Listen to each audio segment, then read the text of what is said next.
Buenos días, amigos usuarios y usuarias de Prisma Televisión. Bienvenidos hoy, un nuevo día, un día que extrañó mi amigo César Yegre. Qué bueno cuando César está aquí temprano y empezamos a hablar y a recordar cosas bellas de nuestra ciudad cumaná. Yo voy a hacer un comentario. Este, en Venezuela, ¿ser viejo será un delito? Vamos a dejar esa pregunta ahí, porque somos personas discapacitada, ¿será? Yo no me siento discapacitado, yo me siento un hombre de primera. Ayer me dijo alguien, no digas que eres de segunda. No, yo no soy de segunda, me trata como si yo fuera de segunda, sí. Cuando a unas personas que le han dado la vida a un país, en Estados Unidos hay hospitales especiales para los veteranos de guerra, para los que forjaron un país. Aquí también, aquí el comandante Chávez lo intentó hacer, pero el comandante Chávez se murió y se acabó. Entonces ya tú ves la cola. ¿Cuál es la cola de la tercera edad? No hay. Aquí todo se acabó. Y las mujeres preñadas se lo quedan viendo a uno. Entonces no encuentran que sí, ¿no? Porque de verdad que, o sea, uno viejo a lo mejor está, puede hacer la cola, pero una señora en estado no vale. Vamos a, y hay gente acomodada que dice que las mujeres son de la tercera edad cuando tienen 60 años, no vale.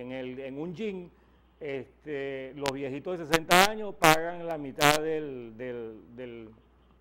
la, de lo que tienen que pagar mensualmente. Pero las mujeres de 55 años le cobran completo porque ellos dicen que no, que la ley podrá decir eso, pero que en ese gym no. Todos a los 60 años que son de la tercera edad. Qué broma, ¿no? Qué broma, ¿no? O sea, y lo más seguro que tenemos todos nosotros, y gracias a Dios que sea así, es que lleguemos a la tercera edad y que nos traten con respeto, ¿vale? Y yo no estoy diciendo esto para que me respeten a mí, yo me hago respetar donde yo voy, pero deben de ver las personas, los jóvenes, van a llegar viejos, toditos vamos para allá. Unos más temprano, otros más tarde, otros se morirán en el camino. Pero la ley de la vida y la ley de Dios es que todos los viejos lleguemos a 60 años y a gozar de lo que es la pensión del seguro social, que no es un regalo, sino es un trabajo que hemos hecho nosotros, y esa lucha que yo tengo de querer, oye, que nos emparejen. ¿Por qué? Porque, ok, nos aumentaron el salario, muchas gracias por aumentar el salario, no, el pago de la pensión, pero ¿y por qué? ¿Por qué no? ¿Por qué negarle el cestaticket? Por allá me dice uno, para el manejo político, no, es que la Asamblea Nacional lo aprobó. Entonces yo le digo, no, pero el presidente Maduro también lo aprobó en un discurso, un 1 de mayo de hace 2 años, creo que dijo que sí, que iba a pagar el cestaticket, pero después no cuadraron las cuentas. Pero mientras no cuadran las cuentas, los viejitos no comen. Y los viejitos no tienen nietos para regalarle un regalito a los nietos, porque los viejitos ya estamos pendientes de alargar la vida nuestra en sembrar los de relevo, ¿entiendes? O sea, los viejos no pensamos nada más en que uno tiene que comer, sino que también los hijos de uno y más los nietos que son más pequeños. Y vamos a tener un programa bien interesante con una gente que viene a dictar un curso de algo que le vamos a decir a ustedes ahorita, que es las relaciones interpersonales, el diálogo y muchas cosas más que vamos a hablar con esta gente que nos va a visitar hoy, y nosotros le damos la bienvenida. Ya regresamos.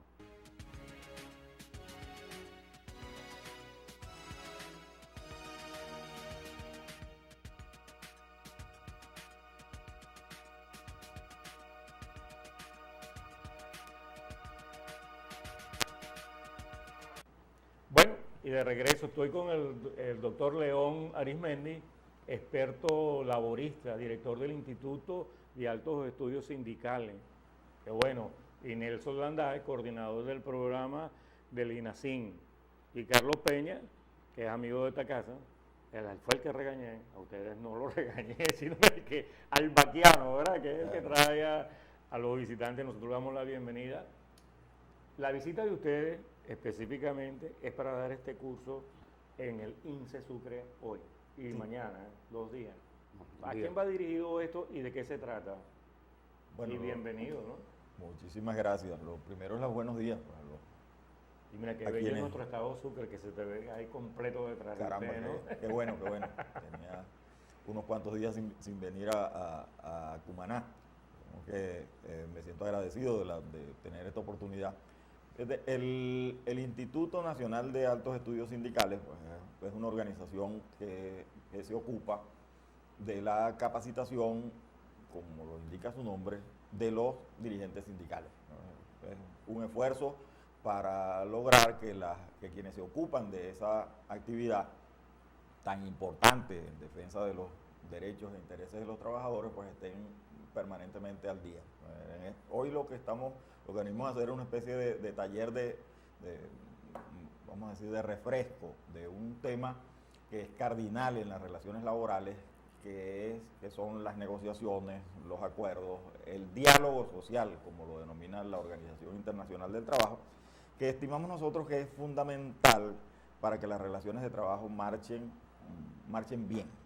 Eso es lo correcto, que entre trabajadores y patronos haya acuerdos, no porque queramos, porque además eso es de la propia naturaleza de esos vínculos. Conflictos habrá siempre y los hay, son cotidianos. Lo importante es que haya mecanismos de procesarlos y de resolverlos. Y para eso es el diálogo, para eso son las negociaciones. La negociación colectiva es un modo, pues, de cómo los trabajadores y los patronos se ponen de acuerdo respecto de los asuntos en los que tienen intereses comunes. Cada quien propende, pues, a defender los que le corresponden y los empleadores a defender los suyos, y se llega a un acuerdo, una especie de transacción que es lo que permite que las relaciones laborales se desenvuelvan. Eso es lo que estamos, claro, en la Venezuela de hoy, desgraciadamente, lamentablemente, el diálogo se perdió, casi que no existe. En Venezuela lo que tenemos es una sociedad a la que se le ha puesto un componente lamentable, que es el de la división, el de estar permanentemente agrediéndose unos con otros, y por esa vía, creo que ya 17 años lo han demostrado, por esa vía no vamos a salir adelante. Ningún país se construye sobre la base de un conflicto permanente. Entonces, el diálogo es el instrumento adecuado, el instrumento civilizado y democrático para encontrar los puntos, procesar las diferencias y encontrar los acuerdos. Ese es el sentido del taller en el que vamos a intervenir hoy. Esperamos que los compañeros a los que invitados pues concurran y que hagamos un debate y que se oigan las opiniones y que tengamos oportunidad de conocer, porque ese es el otro tema, de conocer de viva voz la problemática particular de los trabajadores del Estado Sucre. Eso lo estamos haciendo en todo el país, pues y en todos la recepción ha sido bastante positiva. Hay un despertar porque la crisis que estamos padeciendo es tal vez la peor crisis que este país haya vivido en los últimos 100 años. O sea, una situación parecida a lo mejor después que finalizó la Guerra Federal, pero una cosa en donde la escasez tenga las dimensiones que tiene, en donde los salarios no alcanzan ni para medio comer, en donde la actividad productiva pues está venida menos, en donde los ancianos, como bien decía antes, las personas de eso que se llama la tercera edad, pues están siendo castigados. Lamentablemente uno no termina de entender, aun cuando eso tenga una lógica, me imagino que dentro de la lógica financiera del gobierno, pero es insólito que se otorgue porque además es violatorio de la Constitución y es discriminatorio. La Constitución ordena que las pensiones deben estar homologadas con los salarios mínimos. El gobierno optó, y eso pareciera que es adrede, insólito, pero pareciera que es adrede, optó porque lo que se mueve de la remuneración del trabajador no es el salario, que tiene unas consecuencias terribles sobre los beneficios laborales, sino lo que se mueve es lo que ha dado en llamarse el ticket de alimentación o la tarjeta de alimentación, el bono de alimentación. Eso es lo que se mueve, lo que se mueve más. Entonces, en el ingreso mínimo, en el ingreso de un trabajador, hay cerca del 35% de salario, lo demás es bonificación, 65%. Actualmente son 15.000 bolívares, más lo que se percibe por el ticket de alimentación llega aproximadamente a 33.000. Pero los pensionados están recibiendo son los 15.000 bolívares, con lo cual esa diferencia, que bastante falta les hace, no la perciben. Y digo que es un castigo porque la inflación crece a ritmos nunca vistos, repito. Y la compensación que se otorga, que se supone que el ticket de alimentación es para compensar el deterioro del salario, la perciben los activos, pero no los perciben los pensionados y los jubilados, con lo cual su capacidad para enfrentar el tema de la inflación es mucho menor. ¿Y el de la alimentación? Sí, el de la alimentación. Esencial, ¿no? Sí, sí. Ahora se acaba de anunciar un ajuste del salario mínimo que llevaría los ingresos totales a 65.000 bolívares. Bueno, de esos 65.000 bolívares, 40 y tantos son ingresos por la vía del ticket de alimentación, y la diferencia, 22, 20, es lo que sería salario. Entonces, vamos a plantear los dos casos, los dos asuntos, o las dos ópticas de las cosas. En el caso de... Primero vamos a decir lo siguiente, porque esto tampoco lo había visto o lo habíamos visto. La reacción inmediata de los trabajadores, de la comunidad, cuando se anunció el ajuste, no es para nada de euforia como podría ser, y dice, bueno, se va a otorgar un incremento de 50%, no, sino más bien de preocupación, ¿no? Porque la comunidad percibe, las personas perciben, que cada vez que se produce un ajuste de la remuneración, inmediatamente hay un salto mayor de los precios y el incremento se diluye. O sea, si uno suma, si divide los 65.000 bolívares entre 30, que es el ingreso total, eso da aproximadamente casi 2.200 bolívares. Bueno, eso es el costo de un desayuno. Eso es lo que cuesta un desayuno o un almuerzo. Pero es de una persona, y los grupos familiares en Venezuela, según dicen los indicadores, están próximos a las 4 personas por familia. Entonces, ¿cómo resolver la comida de un grupo de 4 personas con 2.200 bolívares diarios? O sea, ¿cómo se hace para atender las necesidades básicas de una familia con esos ingresos? Por eso hemos dicho que es insuficiente. Sí, pero además de ser insuficiente, tiene el siguiente problema. Es que se anuncia anticipadamente, o sea, el incremento se anuncia ahorita, va a tener eficacia en septiembre. Ya los precios comenzaron a crecer. O sea, cuando los trabajadores perciban ese ingreso, es muy probable que ya estemos más o menos en la misma situación que estamos ahorita, que no alcanza porque la inflación lo devora. Y el tema básico allí es que esas son decisiones inconsultas, arbitrarias de alguna manera, porque lo que se estila en el mundo del trabajo, lo que hacen todos los países del mundo en donde esa variable se mueve, me refiero a los salarios mínimos, es que volvemos al tema que nos trae hoy a Cumaná. Esos asuntos tienen que ser discutidos en una mesa en donde estén presentes los empleadores, los representantes de los trabajadores y los representantes del gobierno. Y hay que evaluar todas las variables que se deben tomar en cuenta a la hora de tomar una decisión como esta. Si hay un incremento salarial y no se adoptan políticas antiinflacionarias, la inflación siempre camina más rápido que los salarios. O sea, eso los dirigentes sindicales lo dicen de un modo, o sea, los salarios suben por la escalera y la inflación va por el ascensor. Eso no hay manera de emparejarlo si no se adoptan políticas concretas dirigidas a frenar el crecimiento de la inflación. Y eso tampoco es un tema desconocido.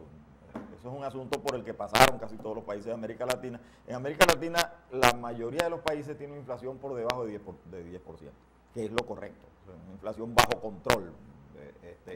Nosotros tenemos la inflación más alta del mundo. Lo que se está proyectando para este año es 700%. Ojalá no llegáramos a eso, pero si llegamos, es el resultado de no adoptar unas políticas, porque esa enfermedad está diagnosticada en el mundo desde hace muchísimo tiempo. O sea, la inflación es una enfermedad de la economía, que se produce porque hay mucho dinero en la calle y no hay producción, no hay productividad. Entonces, mucho dinero y pocas cosas que comprar. Si las cosas por comprar son escasos y el dinero es mucho, entonces los precios se disparan. Ese problema tiene que ser abordado de manera concertada para que se encuentren los debidos equilibrios. Entonces, ¿qué es lo que los trabajadores, por razones obvias, los dirigentes sindicales, esa es su tarea, es defender, una de sus grandes tareas es defender el ingreso. Para defender el ingreso, entonces se solicitan que la remuneración crezca. Ahora, la otra variable la tiene que controlar el gobierno, tiene que adoptar los mecanismos tiene que adoptar un mecanismo que permita que haya inversiones para que crezca la productividad, para que crezca para que crezca la torta, porque aquí tenemos un grave problema que es difícil de abordar, pero que es indispensable abordar. O sea, es que se ha pretendido que todo se trate de repartir. Pues, siempre cuando en el estado Sucre tenemos nosotros un gobernador y ahora también tenemos un padrino del estado Sucre, que es el que tiene relaciones directas, y así lo dijo el vicepresidente Isturi aquí, de que iban a ser los ojos del presidente Maduro y que iba a conseguir todas las cosas que hagan falta. Se aumenta el sueldo, pero a las regiones estamos trabajando en todas las regiones con créditos adicionales para cubrir todas las cosas que como el salario ese que se aumentó, para poder cubrir eso. Después llega eso al estado Sucre, y si es verdad, aquí hay una mesa de diálogo en donde participa la CTV, los sindicatos, el magisterio, los que no también son de segunda son los policías, que no participan, y entonces tienen que ser apoyados ese gremio por los sindicalistas que lo hacen, ¿no? Bueno, pero debiera de haber una participación en esas mesas, y la invitación es, y me tomó el atrevimiento, ¿no? De invitar al gremio de policías que vayan a donde están ustedes también, para que hagan un curso de interrelaciones, de cómo manejar todo lo que se debe hacer para hablar con los jefes, para lograr los pagos que están vencidos. Aquí están vencidos en el estado Sucre contrato colectivo entre el Ejecutivo. ¿Cuántos años tiene vencido? 10 años, 9 años tiene vencido el contrato colectivo. El gobernador Luis Acuña, si es verdad de que él sienta a todos los gremios, llegaron 100 millones de bolívares, por poner un número 100, y entre todos llegan a un acuerdo que hay que pagarle a los educadores, entonces queda debiendo $1,5 para el mes que viene, y usted sabe cómo es eso, pero sí hay una expectativa de diálogo. Los policías no participan porque son Fuerzas Armadas, ¿okay? Pero también ellos tienen una problemática grave, ¿okay? Igual que los abuelitos, aquí hay pensionados de 400 bolívares. Entonces hay cosas que uno lo dice, entonces la gente se queda así, eso que tú hiciste así de sorprendente. Bueno, hay pensiones de 400 bolívares, pensiones de gracia. Y ya yo creo que ya irla a cobrar, vas a gastar más en irla a cobrar, porque después tienes que ir al banco a cobrar cheque. Imagínate tú, o sea, no es lógico, ¿no? Pero existe. La invitación de ustedes a los policías y a todos los que quieran participar en estos talleres que van a brindar en el INSE Sucre. Bueno, efectivamente están cordialmente invitados. Nosotros tenemos la mano tendida en general a todo trabajador, y los policías son los trabajadores, que bastante falta hace en medio de un país donde la delincuencia ha crecido tanto. Necesita mucho apoyo. Más bien habría que señalar que los gobiernos, o el gobierno nacional y los gobiernos regionales y las alcaldías, Entonces tienen que establecer una política particular dirigida a fortalecer, a crear condiciones para que los servicios policiales estén y los que prestan esos servicios se sientan a gusto con la actividad que están realizando, ¿no? Que corren riesgos más que otros, y requieren de tener condiciones laborales más adecuadas. A mí me satisface que en Sucre haya por lo menos haya acercamientos, aproximaciones, que haya diálogo. Entiendo que en el sector público, con la gobernación, los sindicatos del sector público, el diálogo, ese es un sector demasiado importante en la vida nacional. El otro tema son los encuentros de los actores del hecho productivo, los patronos privados y las organizaciones sindicales, porque el tema de la alimentación en Venezuela, un tema grueso, un tema, la agroindustria, todo esto requiere de un esfuerzo mancomunado, requiere de un esfuerzo conjunto, de ver qué es lo que se va. Nosotros estamos planteando, porque siempre nos preguntan, bueno, pero ¿qué es lo que...? No, hemos dicho que el país tiene que ponerse de acuerdo. Y desde el punto de vista laboral, una de las políticas o las políticas prioritarias tiene que ser la creación de puestos de trabajo bien remunerados, ¿no? Tiene que haber una política sostenida de recuperación de los salarios reales, no del salario nominal, porque los salarios nominales han venido creciendo en Venezuela. Cualquiera diría, mire, pero lo cierto es que lo que crecen son los salarios nominales, su poder de compra está bastante mermado. Tú hacías referencia a un asunto que ya bueno, por lo menos tuve oportunidad ya con algunos amigos de ver esto. Mira, en general las alcaldías en Venezuela no han terminado de pagar el incremento anterior, o sea, el que se otorgó en mayo. Ese incremento, hay muchísimas alcaldías del país que aún no lo pagan. Y no hablo de alcaldías menores o con menos recursos. Lo hablamos en Barquisimeto, con el alcalde de Barquisimeto. O sea, tienen dificultades para pagar completo lo que vienen pagando. Y vamos ahora con este incremento, ¿cómo es que lo van a abordar? ¿Cómo van a hacer las pequeñas alcaldías del interior del estado Sucre para pagar esos incrementos? Bueno, volvemos al mismo problema.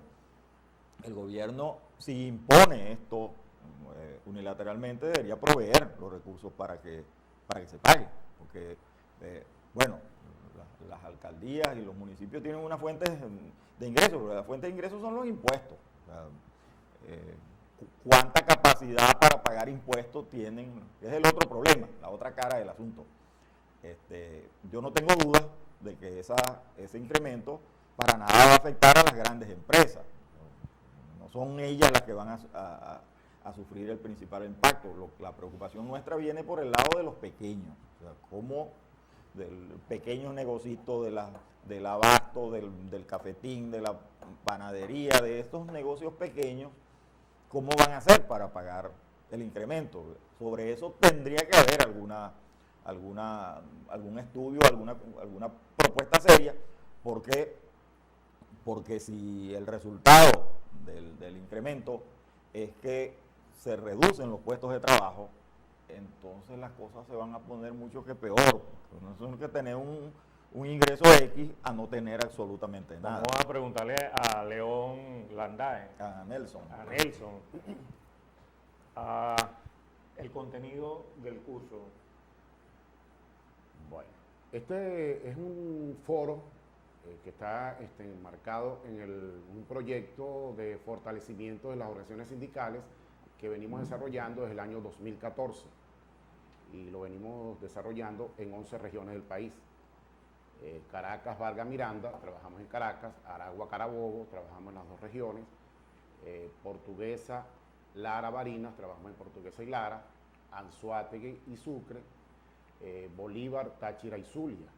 ¿Okay? Y ya este es el tercer ciclo de foros en el marco de este proyecto del año 2014 hasta la fecha, en el cual este es un programa diverso, plural, inclusivo, donde, como bien lo decía León anteriormente, se convoca a la diversidad de dirigentes sindicales que hacen vida en las regiones, para que en ese escenario puedan intercambiar opiniones, puedan hacer propuestas para la vía de solución de los conflictos laborales.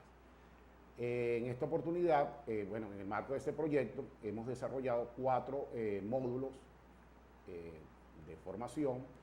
Primero se trató sobre diálogo social y unidad de acción sindical. El segundo trató sobre sindicalismo y negociación colectiva. El tercer módulo trató sobre derechos humanos laborales y sindicales. Y el cuarto módulo se refirió a autorreforma sindical. Finalizados esos 4 módulos, se hizo un ciclo de foros donde los dirigentes sindicales, conjuntamente con las autoridades regionales, abordaban y comentaban cómo había sido esa experiencia para afrontar las propuestas que hacían los dirigentes sindicales y qué respuesta les daban los patronos, pues en este caso los directores laborales o los de recursos humanos, por resaltar 2 experiencias muy exitosas como fueron en el estado Táchira. Allí participó el procurador del estado, conjuntamente con los trabajadores, comentaron su experiencia. En Carabobo participó el director de presupuesto de la gobernación, que conjuntamente con la dirigencia sindical de ahí del estado, comentaron su experiencia sobre la solución de los conflictos. Y de eso se trata, pues, de que poner de acuerdo o tratar de visibilizar, facilitar el encuentro entre los trabajadores y la parte patronal para que tengan un buen desenlace en esta presentación de los conflictos. Y de eso se trata este foro que vamos a realizar hoy aquí en el estado Sucre, a partir de las 8 de la mañana en la sede del INSES, ahí al lado del Colegio de Abogados, que vamos a tratar el tema sobre diálogo social, conflictividad laboral local, el tema del tripartismo y una iniciativa que viene impulsando el Instituto de Altos Estudios Sindicales INAESIN, conjuntamente con la Unidad de Acción Sindical que se reúne en Caracas, que es el tema de una ley orgánica de libertad sindical. Que eso puede, León puede profundizar más en la importancia, el porqué y para qué una ley de libertad sindical.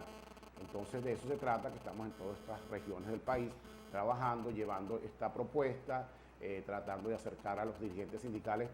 La convocatoria es abierta, diversa, plural, inclusiva, a toda la dirigencia sindical aquí, en este caso del estado Sucre, para que acudan ahí a esta convocatoria en el INSES a partir de las 8 de la mañana del día de hoy. ¿Quiénes son los facilitadores, León? Bueno, la ponencia van a estar a cargo. Nelson, está contestando.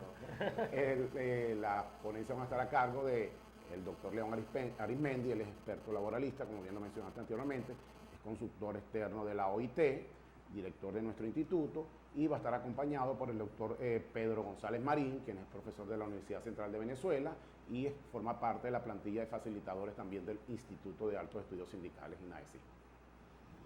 Cuando están ustedes en el INSE Sucre participando y haciendo un foro, es porque hay una conversación también con la gente del gobierno, la otra tendencia. O sea, eso se ve que es muy bueno, ¿no? O sea, y esa experiencia la hemos vivido en varias regiones del país. Hemos trabajado, la última, hace 15 días estuvimos en Valencia y trabajamos en el Museo Bolivariano de allí.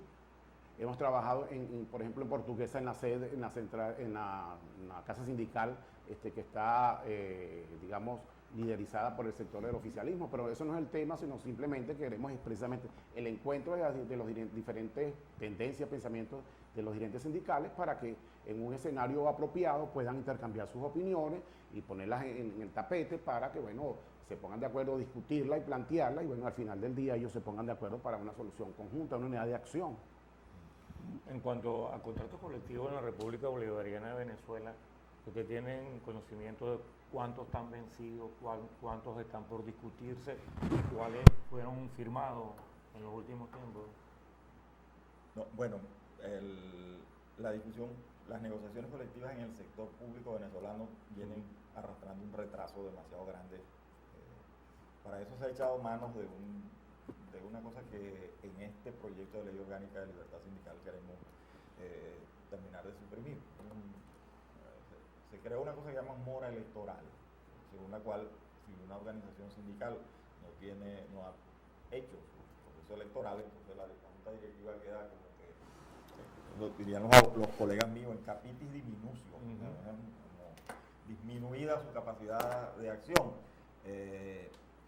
Bueno, muchas veces se ha dicho, se ha repetido que el camino del infierno está empedrado de buenas intenciones. Entonces, bueno, vamos a democratizar a las organizaciones. La verdad es que la democratización de las organizaciones es una necesidad, pero eso lo tienen que asumir son los propios trabajadores, eso no es tarea del Estado. Entonces, la bendita mora electoral pretende servir de mecanismo de presión sobre las directivas, pero bueno, es que las elecciones no se pueden hacer si el Consejo Nacional Electoral no las autoriza, y entonces eso se demora, y se ha ido demorando, y eso se ha tomado como excusa, sobre todo en el sector público, pero también en el sector privado, para no discutir. Entonces, el contrato marco de la administración pública se negoció por allá por el 2006, si yo no recuerdo mal, y después se retomó la discusión hace como en 2013, 2014, y todo, o sea, ese larguísimo interín, o sea, es el que se ha pretendido cubrir con aumentos unilaterales decididos por el propio Ejecutivo. Eso, ese modo de proceder, lo que hace es dejar a la negociación colectiva pintada en la pared. Si el Ejecutivo Nacional aumenta unilateralmente los sueldos, entonces la discusión en la mesa se tranca, porque ya las cosas... eso tiene que ser asuntos concertados, negociados. Eso es parte de lo que tendríamos que ordenar, que poner en su sitio. ¿Cuánto es la capacidad que tiene el Estado, el gobierno? ¿De qué tamaño es el presupuesto? ¿Qué es lo que se va a destinar para cubrir las obligaciones laborales, para que la gente vaya a trabajar con ganas? Quería plantear este asunto de esta manera, porque haciendo buena la pregunta que me hacen. Hay que reconstruir las esperanzas, o la esperanza de todos los venezolanos, porque el trabajo tiene que ser, eso lo dice la Constitución. La Constitución dice que los procesos fundamentales para lograr que tengamos un Estado social, de justicia y de derechos, donde las cosas estén debidamente garantizadas, los procesos fundamentales son la educación y el trabajo, una sociedad que viva del trabajo. Para eso, y la Constitución dice que se debe enaltecer el trabajo. Enaltecer el trabajo significa que quien tiene un puesto, quien ocupa, quien desempeña una labor, sienta que esa labor le permite realizarse como persona y mirar hacia adelante, hacia el futuro. Esa perspectiva es la que en el país se ha ido perdiendo. Porque eso se lo decían a uno allá, hablando del Tigrito. Bueno, la familia, cuando uno estaba muchacho, el mensaje de los padres nuestros, ¿cuál era? El muchacho estudia, anda a la escuela, estudia. Es la herencia que te voy a dejar, decían los padres, el estudio. Para que trabajes. Y eches para adelante. Para que no te quedes por allí, sino para que tengas la posibilidad de progresar. Ese recorrido se supone que concluye en una determinada actividad, de la que la persona debe obtener los recursos para comer, para alimentar, para vestirse, para vivir en una casa, para construir otro hogar, o sea, para tener perspectiva de futuro. Tú hablabas muy bien, cuando llegamos estabas hablando de tus nietos. ¿Qué es lo que aspira uno para sus hijos? Lo mejor. ¿Y qué es lo que aspira para sus nietos? Lo mejor, que tengan oportunidades, que no se le trunquen. Entonces, ese es el plan en el que tenemos que ponernos todos. Cómo construir un país en donde haya perspectivas de futuro. No un país, yo soy profesor universitario, lo que vivimos en las universidades es una calamidad. No solo por las dificultades para el proceso de enseñanza-aprendizaje, sino es que en las conversaciones con los estudiantes, bueno, casi que el tema es que los estudiantes están esperando obtener el título para ver a cuál embajada se van. Eso tenemos que... Esa perspectiva de futuro no nos sirve para nada, pues no puede ser que las universidades estén formando a las nuevas generaciones. Se supone que es para que se queden en el país, pero para eso el país le tiene que ofrecer una perspectiva de futuro más cierta.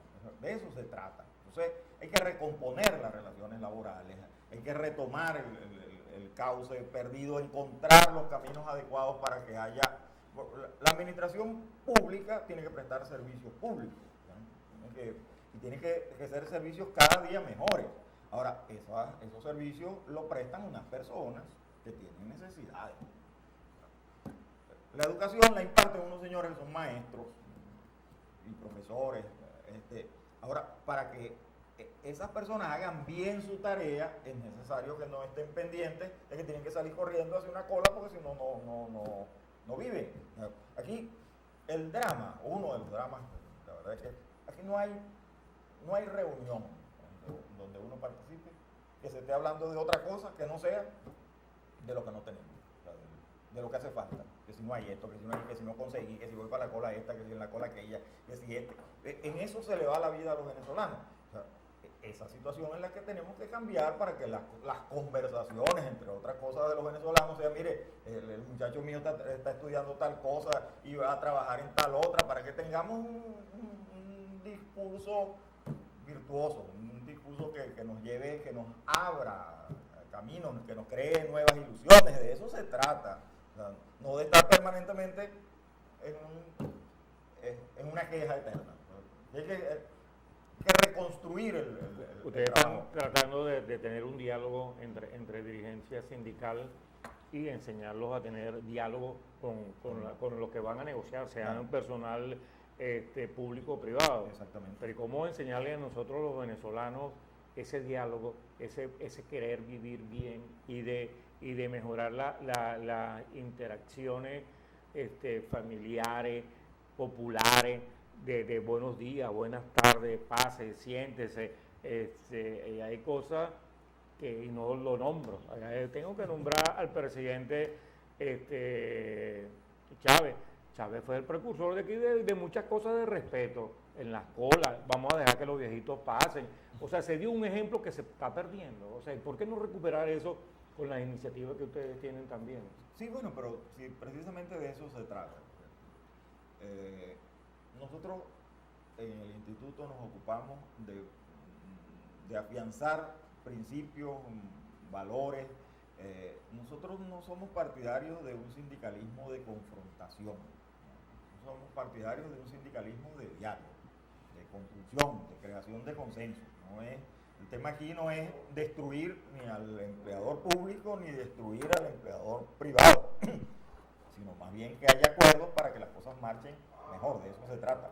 Sí, efectivamente, es de decir buenos días, de no andar empujándose. O sea, eso tenemos que reorientarlo para...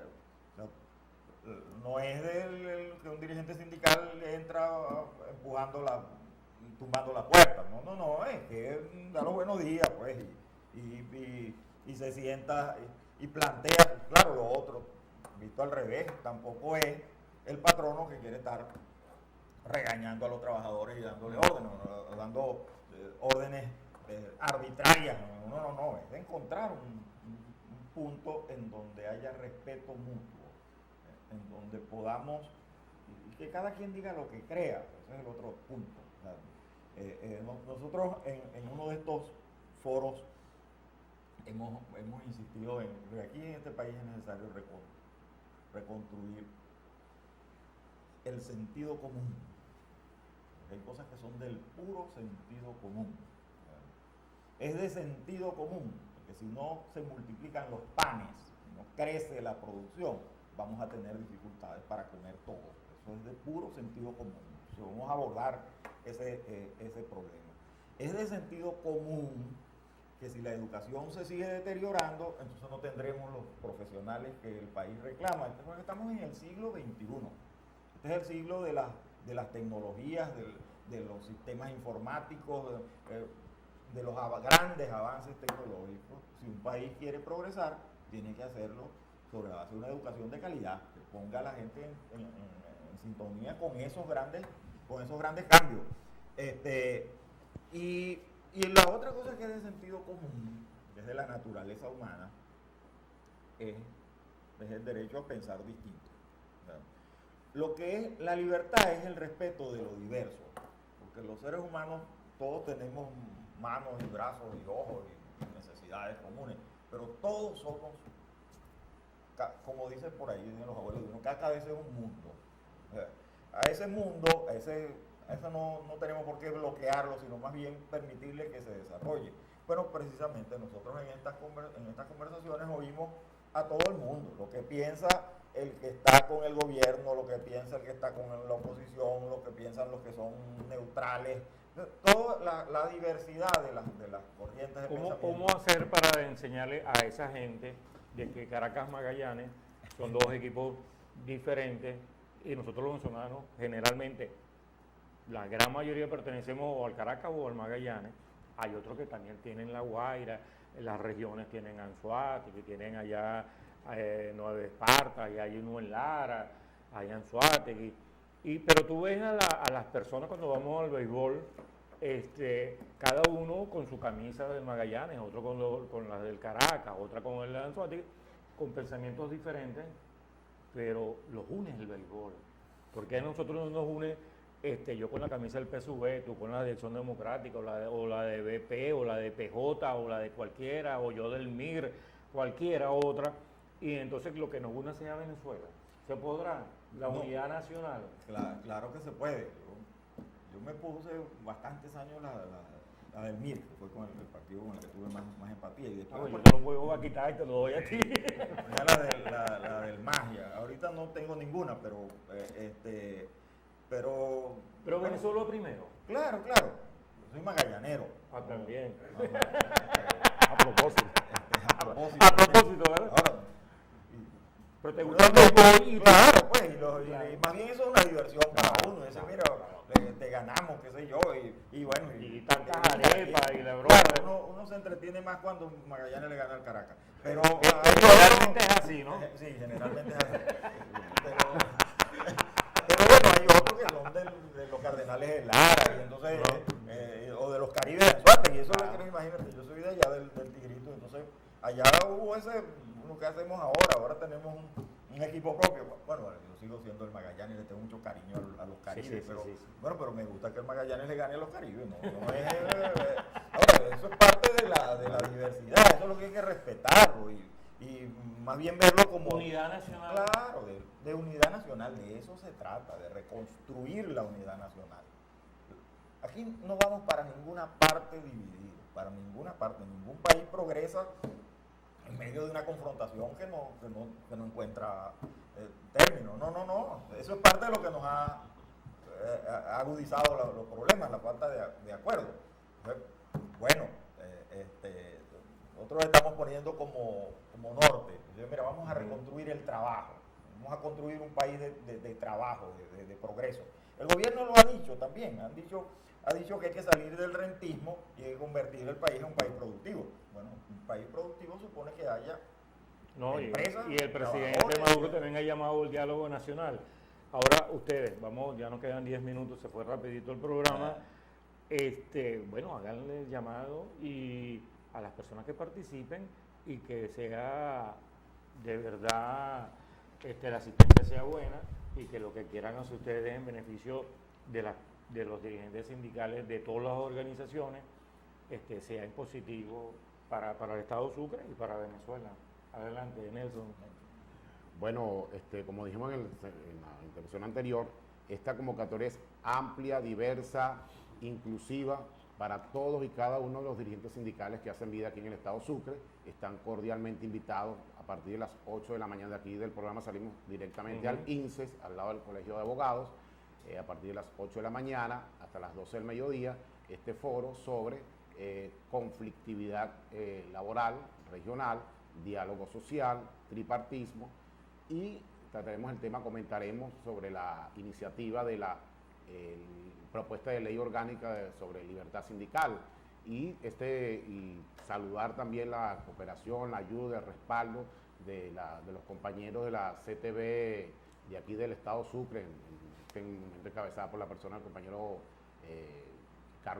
profesor Carlos Peña, que conjuntamente con el compañero Pedro Navarro han hecho una convocatoria amplia, no menos de 30 y pico sindicatos están contactados, esperamos que toda esa dirigencia asista, con toda la diversidad que ella supone, para que ahí en ese escenario podamos intercambiar opiniones, comentar las situaciones que están pasando aquí en el estado de Sucre, para ver cómo conjuntamente podemos ayudarlos a buscar una vía de solución a esos conflictos. Nelson Landae. León Arismendi. Broma. Sí, señor. Sí, León Arismendi. Lo tengo aquí mezclado. Bueno, reiterarles la voluntad del instituto para ayudar a resolver problemas. Nosotros somos un instituto de formación para que los trabajadores adquieran destrezas que les permitan realizar sus actividades con mayor eficacia. De eso se trata, de tener mejores dirigentes sindicales. Y eso, repito, tiene que hacerse del modo más plural posible. No es privativo de nadie saber negociar bien una convención colectiva, eso se aprende. El sindicalismo es un oficio. Fíjense que bien vale la pena utilizar estos últimos minutos para decirlo. Aquí se ha hecho una campaña muy, se comenta, entonces la actividad sindical ha sido sometida al escarnio público, como que si los sindicalistas no hicieran falta, como que son los causantes de los males nacionales. Eso pasa con los sindicalistas y con los políticos. Ambos oficios son absolutamente necesarios. Es verdad, hay políticos que utilizan el oficio para su lucro personal y la corrupción, pero yo asumo que no son la mayoría. Y hay sindicalistas pues que han sido señalados de malas prácticas. Pues de lo que se trata es de no de satanizar, ¿no? El tema es que tengamos buenos dirigentes sindicales, pero el sindicalismo es absolutamente necesario, porque eso es lo que permite que las relaciones laborales se equilibren. Entonces, veamos las cosas en positivo, buscando la utilidad que tienen. La libertad sindical es un derecho reconocido en la Constitución. Si es un derecho, no puede ser una actividad delictual. La negociación colectiva es un derecho, la huelga es un derecho. Esas son actividades, son derechos fundamentales. Y en los países que más progresan es donde hay más diálogo, más encuentros. Voy a volver de nuevo sobre lo que estabas diciendo con el tema de los ancianos. La seguridad social en el mundo está asociada a la lucha de las organizaciones sindicales, a la lucha de los trabajadores. O sea, hay sistemas de seguridad social porque los trabajadores a través de los años se empeñaron primero en la protección contra los accidentes y las enfermedades, después en el tema de la protección para la vejez, porque es insólito que una persona se dedique toda la vida a trabajar, a cotizar para un instituto en este caso nuestro, el Instituto Venezolano de los Seguros Sociales. Esa previsión, eso está diseñado para que cuando la persona llegue a determinada edad, en nuestro caso a los 60 si es varón y 55 si es hembra, entonces le corresponde que los que están, las cotizaciones, que lo provean de los recursos necesarios para llevar la vida después que usted dio todo lo que iba a dar, en términos, o buena parte de lo que iba a dar como actor productivo. Para eso son los sistemas de seguridad social. Ahora esos sistemas de seguridad social, repito, están íntimamente asociados a la actividad, a la lucha de los gremios y de los sindicatos. Lo digo para despejar esa peregrina idea de que el sindicalismo es una cosa que no vale la pena. No, el sindicalismo, más bien lo que necesitamos es tener sindicatos fuertes. Claro, sindicatos que asuman, que tengan un norte, que luchen por la mejora permanente de sus agremiados, que es la mejora permanente de la sociedad. Que haya buenos salarios, que haya recreación, que haya posibilidades. Por ejemplo, los programas para la vejez. En Venezuela no hay cultura de eso, no se ha creado una infraestructura para que aquí la gente todos vamos a llegar, como bien dijiste tú. A todos nos va a llegar la hora, porque el tiempo no lo detiene nadie. Bueno, pero para eso es necesario que se tomen las previsiones, como sabemos que todos vamos a llegar allí, entonces le corresponde, y esa es una misión tripartita. Eso tiene que ponerse de acuerdo de nuevo, gobierno, trabajadores y empleadores, para que tengamos el mejor sistema. que le minimice a las personas que llegan a esa edad los riesgos de la vida en esas condiciones, o sea, que son mayores. Pues. Después que uno cruza ese umbral, segurito que lo que viene son los dolores de los huesos, como echan broma allá en el Instituto de Previsión de los Profesores. Los que más concurren al instituto son los más viejos.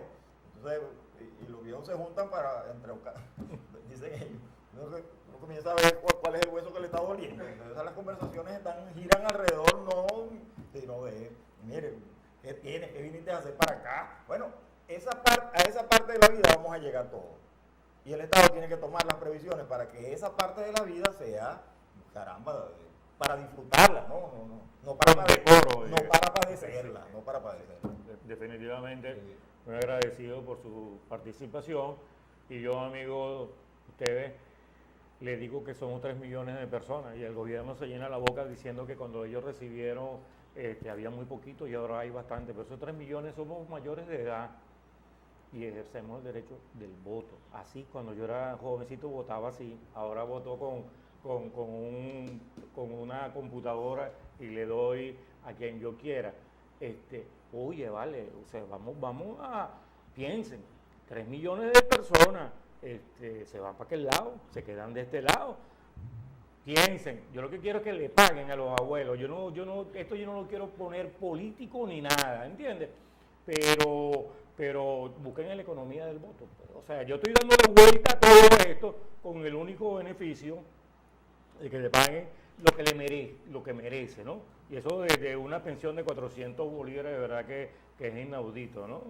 Y bueno, feliz día a todos ustedes. Y ya mañana, gracias a Dios, es viernes. Y el viejo que me acompaña a mí, que tengo un viejo, pero full, tiene mucha juventud acumulada. Que es el amigo César Yegre. No estuvo hoy, está de viaje. Y lo espero la semana que viene para conversar sabroso sobre nuestra Cumaná. Cumaná es una de las ciudades más bellas de Venezuela, con las mejores playas, las mejores personas, el mejor pescado. Aquí está el mejor café, aquí está todo lo mejor que hay en Venezuela está aquí. Hasta gente como tú que viene del Tigre y la adoptamos de inmediato. Aquí no estamos con tonterías, igual que en eso, sean bienvenidos. Y si vienen a ayudar, mejor todavía. Feliz día, amigo.